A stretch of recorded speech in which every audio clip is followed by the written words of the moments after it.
Hi guys, okay, so I'm back. Last week I made a video about what's your lemonade stand. And this is really to just kind of document the journey of when you're trying to get into something new and you really don't know where to start and you really don't know anything about the thing that you're trying to get into, right?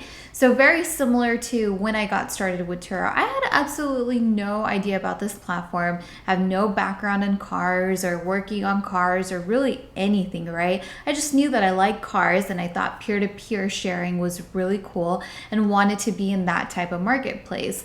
So it kind of goes the same way with some of the new ventures that I want to try to get into this year, which one was getting a classic car and hopefully building a good portion of it out so that I can really force myself to be in the mode of problem solving in an area that I really know nothing about. And then the second thing was really getting into day trading and particularly futures trading. So let's talk about some of the progress that I've made in the classic car department. So one of the things that I've been really trying to kind of get down for myself is my process of getting into something new. And something that I realized, I actually read it in the book that I recommended to you guys, which is called The Slight Edge. Highly recommend reading it. I read a line in the book today and it said, Abraham Lincoln was quoted saying, "If you give me 6 hours to cut down a tree, I'm gonna spend the first 4 hours sharpening my axe," right? So basically what that speaks to is really investing in yourself and your knowledge and your tools so that when you do get into something, you really start off with the best foundation possible. Now, getting into classic cars, I know absolutely nothing about them. Don't know anything about the years, don't really know what to look out for. Just I'm going into something totally blind. So where do you start? I don't really know where to start. I, of course, Googled a bunch of stuff about classic cars, how to buy them, what to look for them, but it's really like reading a bunch of gibberish because you just don't really know what that stuff means if you're not familiar with it. So another thing that I've been doing for quite some time now is watching a lot of these classic car shows, right? So there's a ton of them on Netflix. The one recently that I really liked a lot was the Rust Valley Restorers. It was out of Canada, a father and son. They have a huge lot where he has like 400 plus cars that he's been collecting over time, and they recently built a garage where they're starting to restore them. So that was a really cool one. There's Gotham Garage, that's also really good. Really like that one because that really has the element of trading and bartering in it. And then of course there's shows like Gas Monkey and stuff, but those are a little bit more on the higher end restoration side. But what was cool, what I realized from watching Rust Valley Restorers was I was actually really kind of starting to pick up on some stuff and learning some stuff about cars, and especially when it comes to buying them. Like one of the things that I learned from the show was oftentimes you go to buy one of these cars that is still a project car and everything looks good, the floors look good and they've been painted or they have carpet over them. Of course, the big issue with classic cars being rust. You want to look out for those rust parts, at least from what I understand. But what I learned from the show was that oftentimes people will put fiberglass in the flooring or in the trunk of the car and they'll paint over it or they'll put carpet over it. And that is a gigantic no-no because if that car catches on fire, you're dead. So really, really dangerous. And I kept seeing in the show how they would take like a screwdriver or something kind of bashed into the floors to see if it was fiberglass or not. And so what I realized as I've been looking on Craigslist and OfferUp and just different websites online looking for, what cars are up for sale, that I started seeing a lot of cars where they had the floors painted, but it was a total project car. And it kind of really alluded to the fact that there was the floors were fiberglass. So that's definitely not something that you want to buy. At least that's what I gather.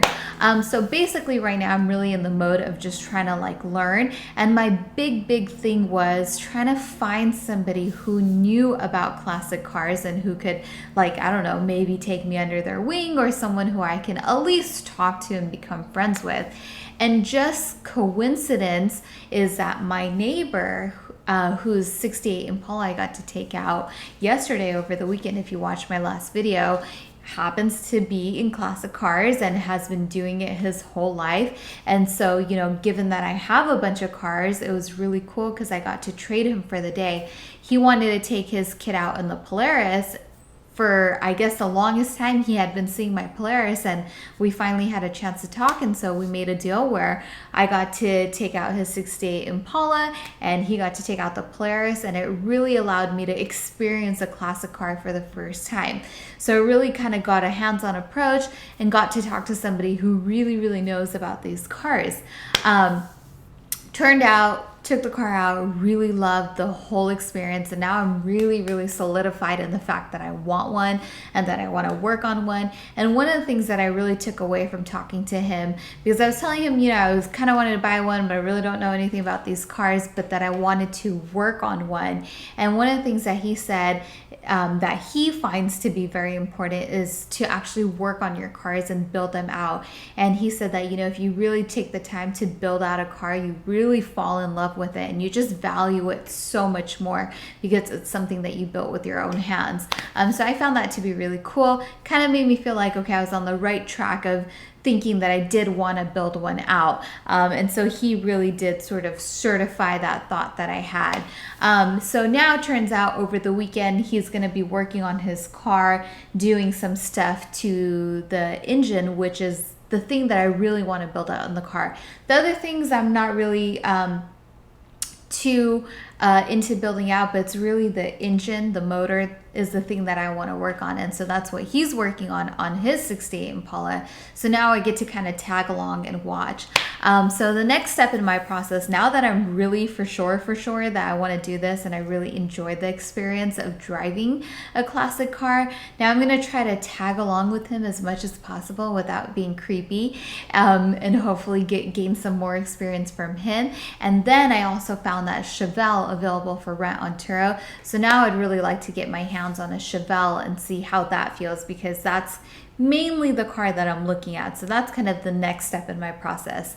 Another thing that I'm really doing on a daily basis is constantly looking online for cars that come up for sale and reading through the descriptions and really trying to decipher between, you know, people who are kind of full of it and people who are really putting up honest ads where the value is really there. And now talking to my neighbor, I'm really learning a lot about what to look out for in these listings. Another thing that I'm anticipating, given everything that has gone on in 2020 so far, I really feel like as we come close to the holiday season, we're going to start to see some really great deals on cars. I think that, you know, as we sort of phase out of the summer months and get into the holidays, people are going to be really cash strapped. A lot of the stimulus money that has come through is likely going to run out. People are going to be going into holidays. They may be still out of work, or maybe they're just getting back into work. So they're still playing catch up on bills and just really having cash on hand.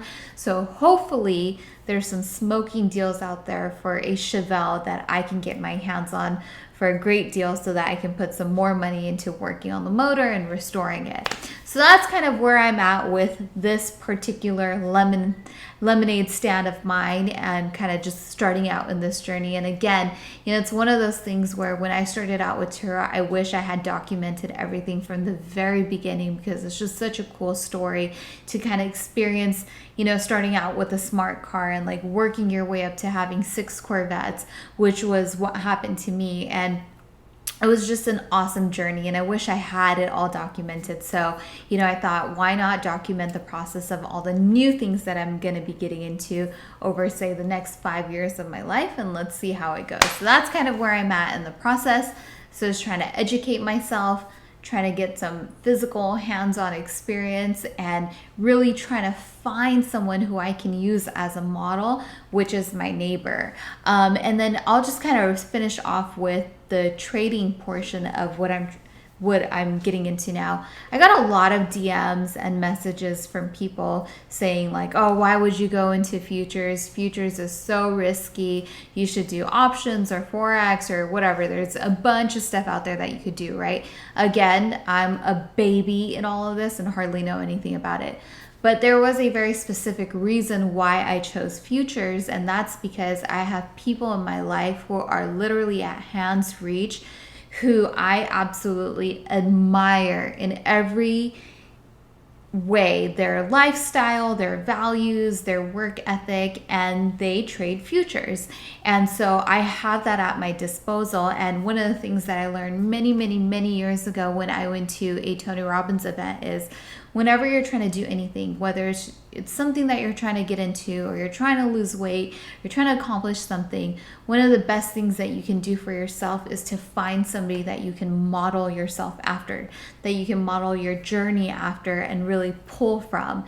And so when it comes to trading, I have that at my disposal, and that's going to be probably the best thing that I can do for myself going into that part of my journey, is to really utilize and leverage the resources that I have at an arm's length, you know? So that is why I chose futures, is because I've seen it firsthand.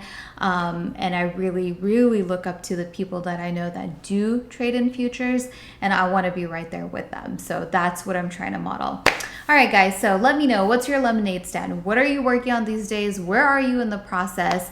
Because you should always have a lemonade stand and something that you're working on, no matter what you're doing in life. And everyone has to start somewhere, right? So the biggest thing is to take that first step, which could be a huge struggle, but once you get into it, you just get into it and kind of start naturally finding your way. So this is just a little glimpse into my journey. All right, guys, I'll talk to you later. Bye.